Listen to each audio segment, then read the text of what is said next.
acceptable. Property card? Yeah, property card there. No, that one on This top. thing here? Oh, yeah. But I didn't get to finish, may I? Okay, so you apply the, off the regression, off your sample, the factor you get per square foot to my 1719, and you get a figure. Okay, and that's what I've done on these things. Okay, and then... The sample is hand selected. Well, my thing is like, I'm trying to get as close to... What you think it should be. No, wait a minute, but there's a good deal of overlap in my second treatment between your sample set and mine. Okay, I'm using 4 of your 7 properties in mine. So if you say mine is like bogus, it's hand selected, I've got 4 of the 7 you used. Plus some ones that are absolutely reasonable. All that potentially shows is that your regression analysis is an error. It doesn't, look, once you present the sample, if you know how to do regression, the regression's not an error. You can only critique the sample.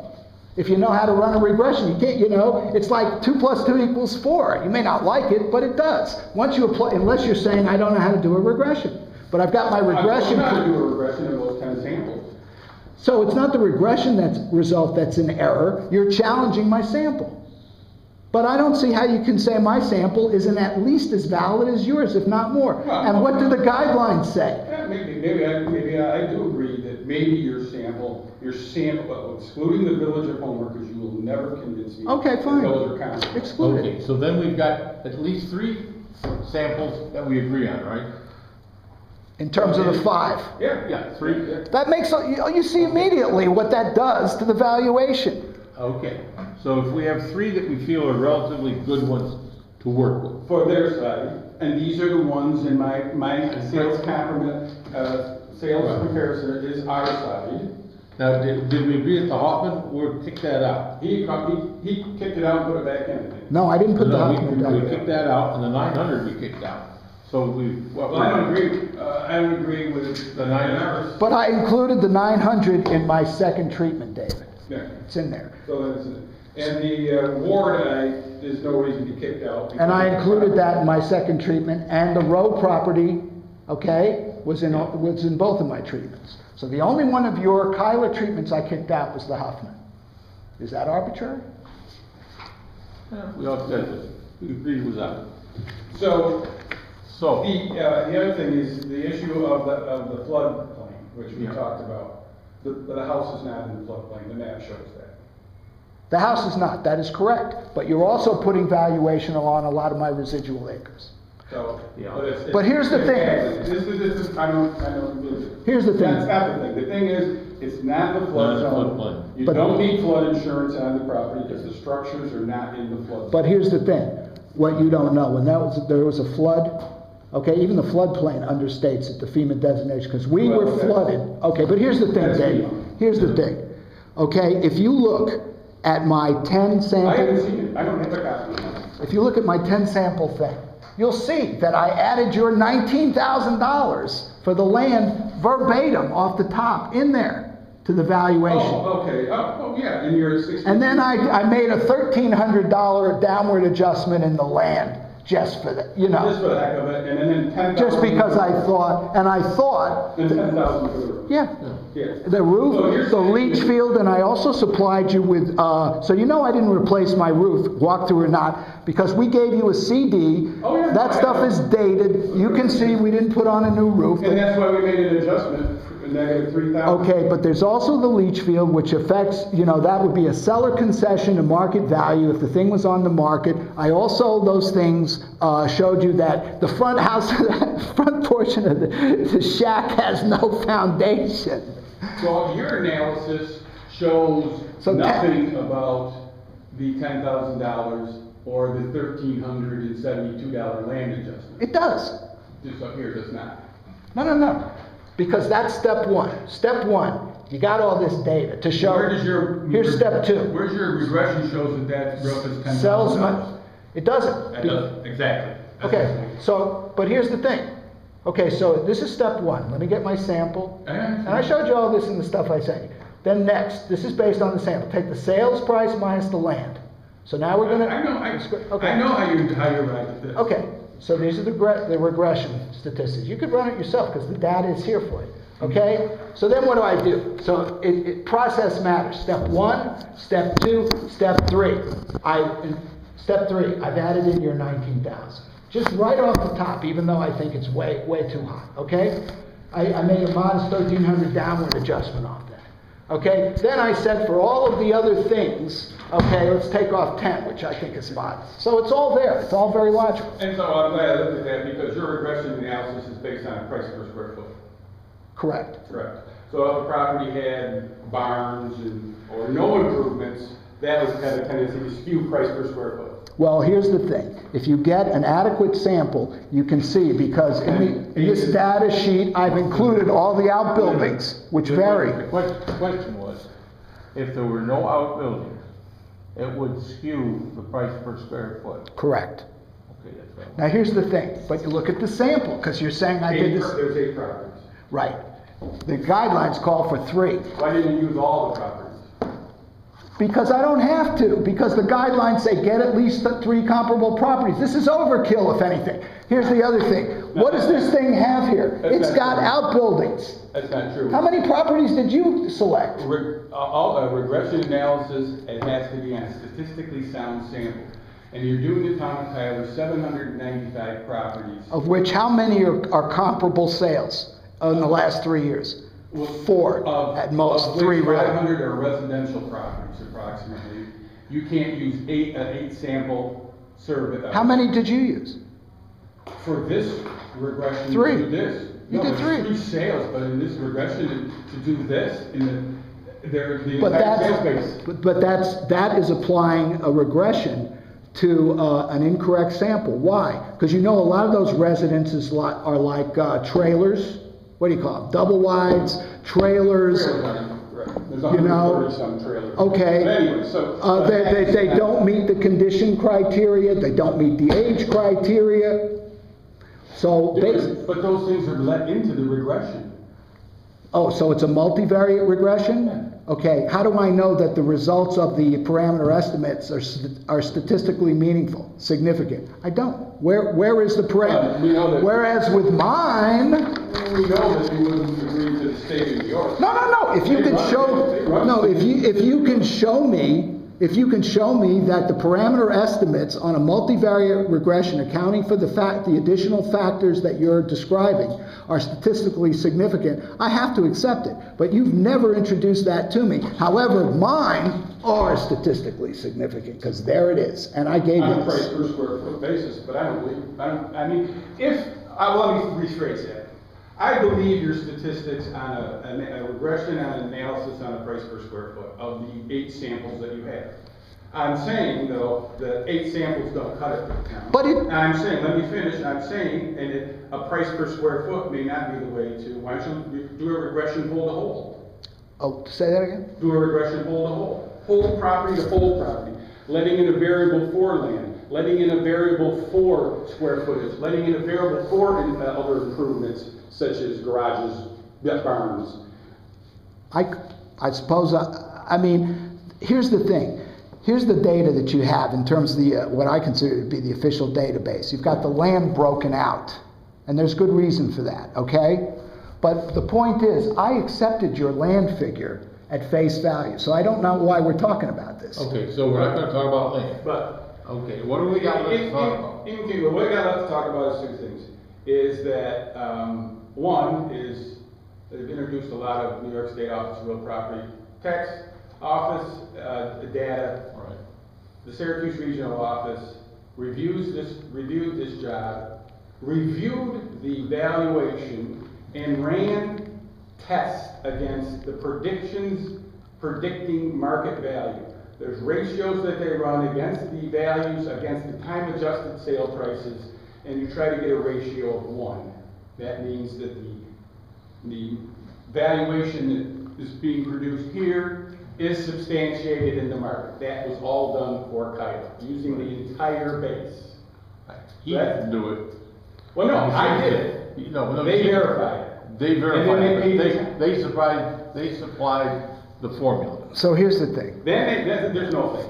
Then they paid the town after the project because it was done in accordance to state standards.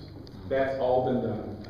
The second thing is, it's the second and last thing as far as this was the predicted value.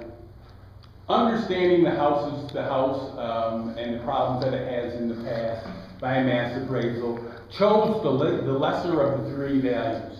Right. Whether you believe it or not, if you have a value range close like this, between 70 and 79, Right. that's pretty good estimate of the value. I may not believe it or not, but normally it is. Tyler may be different because Tyler's not from this planet apparently. But Thank you. putting it into other municipalities with over thousands and thousands of properties assessed, if this value range is close, then that's usually a pretty good indication.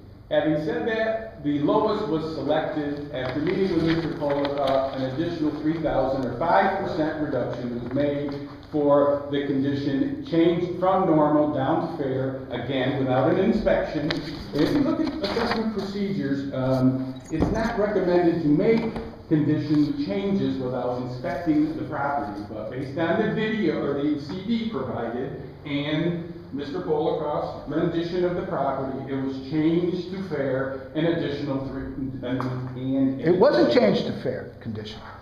It's changed to fair. Well, I should get more than 3,000 on that. Well, that's what we've said now, and that's what we've said, that's what the town said, that's what I've said. Those are all substantiated by what you've been And here- providing to. okay, if I and may. burden of proof now. Here's what he's saying. He's saying because he ran that original mass appraisal method off the New York State computer and system. Okay, then, and they got this result, so it's presumed to be correct, then this is meaningless for the homeowner because it's assumed to be correct. You ran it off the New York State system. It must be right. How to estimate the market value of your home. Here are the procedures. So there's no point in doing this. So why are we here? Because it's correct. Because New York State did it, and you like it. That's the law, but I mean, Okay. there's changes that are made all the time. Okay. But So what you have to do if you're going to basically contest an assessment based on issues that you raise, best evidence, is it's inescapable. You have to challenge some of the methodologies that were used. And I've raised several things, which is like precisely how did that computer system get this valuation result?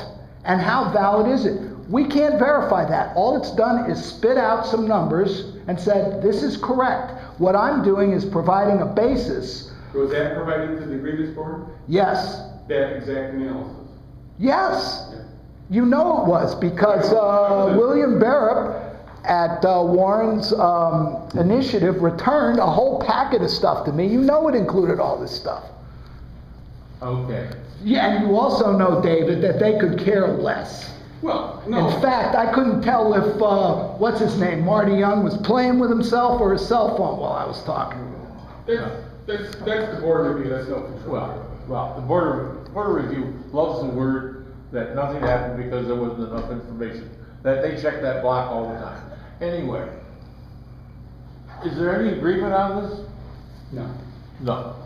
I don't know, that's the same thing that was provided to, I think you can have a copy of it too, because that's what was provided Right. at the informal meeting. Right. So I just want to be clear, there's nothing new being presented. Yep. This is what was presented to you at the informal hearing in April. The only thing that's new, David, okay, full disclosure, is I'm including in this write-up in front of this hearing, my comments about the meeting we had. So in the meeting we had at your office. In April. Yeah. Yeah. I'm commenting on that. I'm also. That seemed accurate. Okay. I don't have an issue with that. Okay. Now look, I want to say this. You can disagree if you want.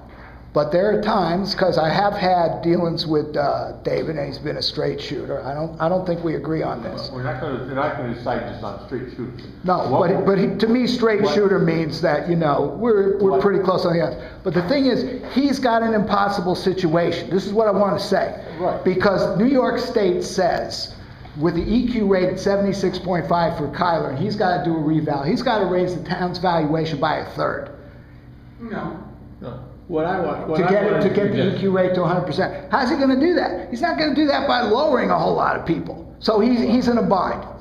But that doesn't mean that as an individual homeowner, I have to suffer because New York State doesn't know what it's talking about in terms of my properties, and he's like got to sort of go along with it. But that's not necessarily true, because when you establish a land schedule for the land, when you do comp sales parameters, when you do cost values, you are monitoring those and creating those numbers that conform with time-adjusted sale price. The time-adjusted sale price for the last year in Kyler was minus. It was 0 for I think the 2 years before, and then it might have been +1 for the year before that. So that would mean that the prices have not gone up. They have not gone up. The parameters of valuation are made and adjusted to those time-adjusted sale price to get a factor of 1, so that as close to 1 as possible, so that the computer predictions are hitting the market value. But this is each individual type of property. Land went up wicked. Land doubled. What does the 75% of equalization rate have to do with that? Nothing. No. Manufactured homes. It doubled because of frac speculation, which you even kind of like acknowledged when we were talking in your office, which the Dryden judge said you shouldn't be increasing valuation for that reason. We didn't. But here's the thing. But this is a moot point because I accepted your land thing basically at face value. Okay. The point is when he says the time-adjusted parameter, based on what? All of the properties in my sample are not in the same condition. Okay, are not in the same age group. So the devil is in the details, David, when you run a regression. You have to look at the sample, judge the appropriateness. All the parameters are state standards, used statewide. The time trends are established by the state. But you're saying the same thing, which is if the state does it, it must be correct. What I'm saying is, what did the state do? Because if I can't challenge based on what is agreed to be a more evidence, what the result the state has, then there's no point in grieving. You can challenge, but the innuendo or whatever you want to say of it arbitrary is just not the case. These are the state parameters. They're done statewide. They're the standards that the assessor has to meet. They're the standards that I, as the contractor doing the reassessment, have to meet. We have met those standards. Does that make them right? Not necessarily. Do I agree with them all? Hell no. Okay. But that's the standards that we're stuck. You see what the problem comes in what you are trying to accomplish is that if the standards are met, it makes it difficult to change. Of course, but here's the thing, because which David has acknowledged. I have said to him, does the mass appraisal, can there be significant variations from the mean of the prediction of the mass appraisal? And he acknowledged there could be. Therefore, the only opportunity for a solution comes from an opportunity for the parties to look for a solution. That's what I asked you.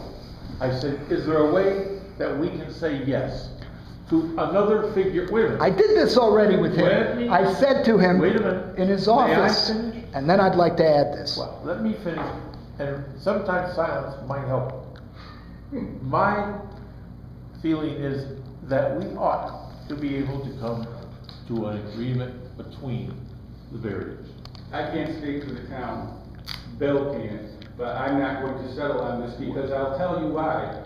Look at you have the documentation of what's been transpired over the last 13 years. This is just the next chapter. We will be living with this, whatever we decided for the next 1 year.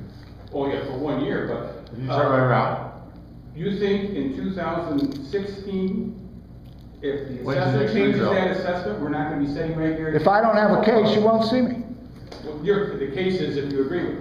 No. We are That's not not going to true. agree with it. I'm just saying. This is going to be the hearing officer's decision, and we'll both have to live with it. I want to say something. When I was in his office, okay, I presented him with a figure of 54, okay?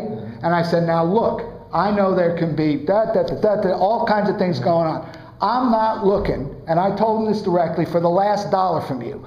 But I don't think I should be raised. I told him that. So I would, if you just leave me where I am, even though I think that that's, which is 61,505, okay, and not drop me to 54, I said, I'm fine with that. I'm not looking for the last dollar, but I find it to be, outrageous that, and he didn't agree.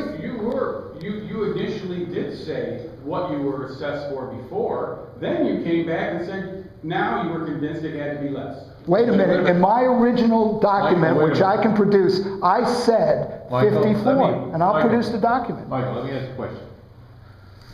Would a 61.5 figure not be acceptable for 1 year?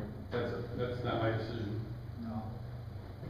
No, the reason they don't want to do it is because the Kyler bar will freak out, okay, if that happens, because that's what they've done before.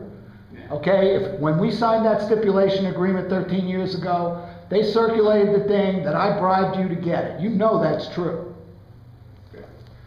They can say whatever they want to say. You and I both know that wasn't the case, and most of the other people. But that's why Bill doesn't want to do it, because he doesn't want to go back to them and say, "Oh, we gave Polkoff something." They'll go bananas.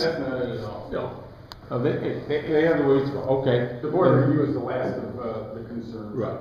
Okay, then basically, does everyone feel they've had an opportunity to present their site? I think we've pretty well put much of the information on the table. Like I say, I can't say that I need my 15 days to write it up.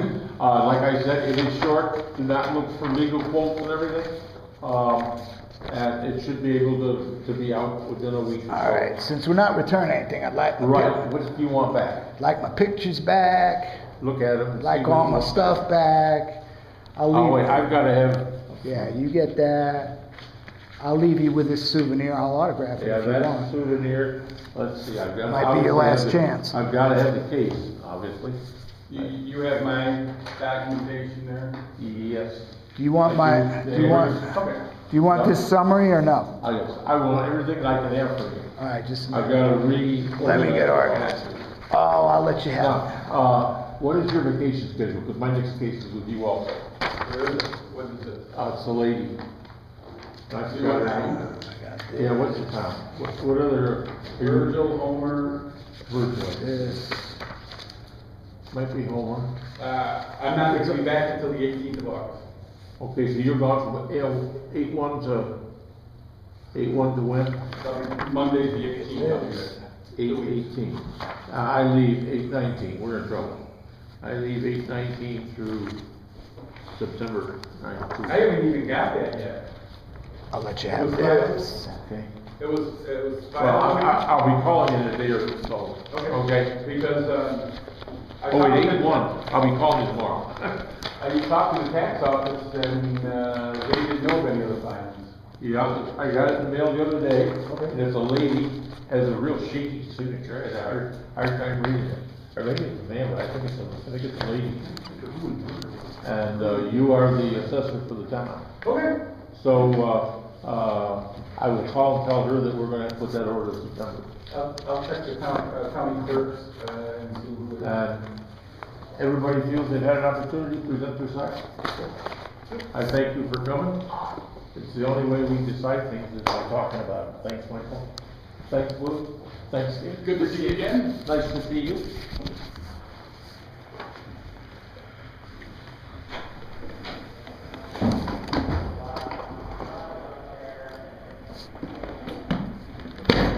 Stop that. Thank him for the rule. Oh, that was going to be put off for a long time. How long were we in here? 2 hours? Pardon? 2 hours? Yeah, really long. I usually don't like them that long. If I have another one in the back once, I got another person sitting up there. I can schedule 4 a day, and I usually do it.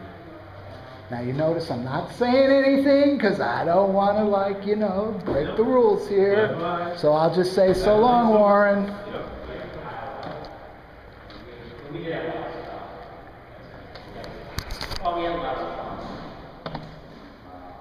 Still there? Yeah. Can you hear me? Yeah, could you hear most of that?